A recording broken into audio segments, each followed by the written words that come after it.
Hey there folks, Tim Slade here from elearninguncovered.com. In today's video, I want to show you how I use PowerPoint as a graphic design tool to create custom icons.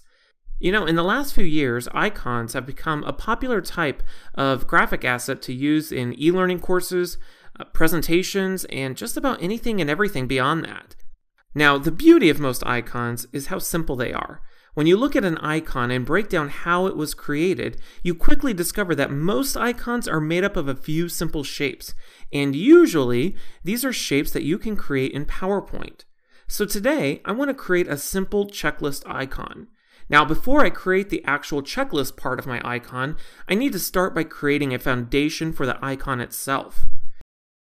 For this particular icon, I'll insert a simple circle for the foundation. Now, as for colors, you can do really whatever works best for your design, but for this icon set, I'm going to use this series of colors that I've already selected. For this icon, I'll use the eyedropper tool to make the fill this nice blue color, and I'll turn off the outline altogether. Alright, so now that I have the foundation of my icon, it's time for me to start building the checklist part of my icon. Now for this particular graphic, I'd like my checklist to appear as if it's on a clipboard, so I'll start by inserting a rounded rectangle. Now as you can see, the size of the rounded corners is a bit too much, so I'll adjust them by dragging this yellow toggle. I want you to be able to see that the corners are rounded, but I want it to appear subtle. I think that looks pretty good.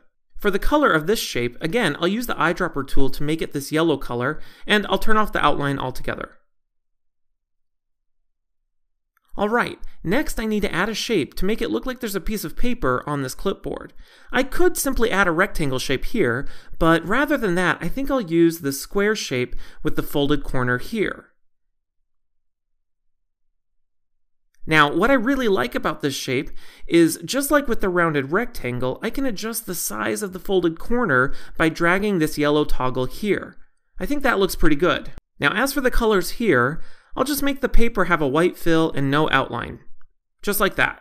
Okay, the final item I need to add to my clipboard graphic is the actual clip that holds the paper. For this, I'll simply insert a rounded rectangle and draw it here. As before, the corners are much too rounded, so I'll adjust those to make them a bit smaller. Lastly, I'll add this donut shape for the hook portion of the clipboard. I'll put it right here at the top. Perfect. Now I'll just hold the Shift key on my keyboard and select both of these shapes and give them this black fill and turn off the outline.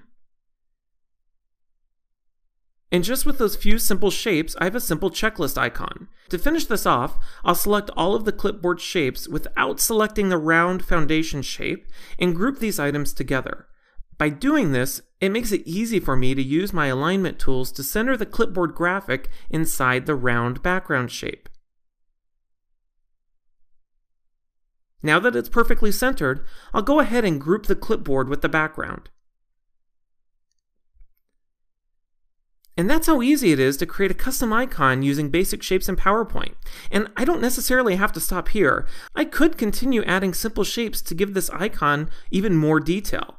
I can add additional details to the foundation to make it appear more three-dimensional. I can even add some shapes to the paper part of the clipboard to make it look even more like a checklist. Finally, one of the things I love about creating custom icons, or any custom graphics in PowerPoint, is that you don't have to use them just in PowerPoint. I can right-click on this icon and select Save as a Picture. This lets me save the icon as a PNG image, which can be used in another project. Creating custom graphics and icons in PowerPoint is super easy. It's just a matter of figuring out how to use basic shapes to create the graphic you want. If you like these icons and want to edit and customize them for your own project, check out the link in the description to download these for yourself. Enjoy! Hey, did you like that video? Make sure to check out some of our other great content at elearninguncovered.com. Follow us on Twitter, LinkedIn, Facebook, you know the drill. Just check out our stuff.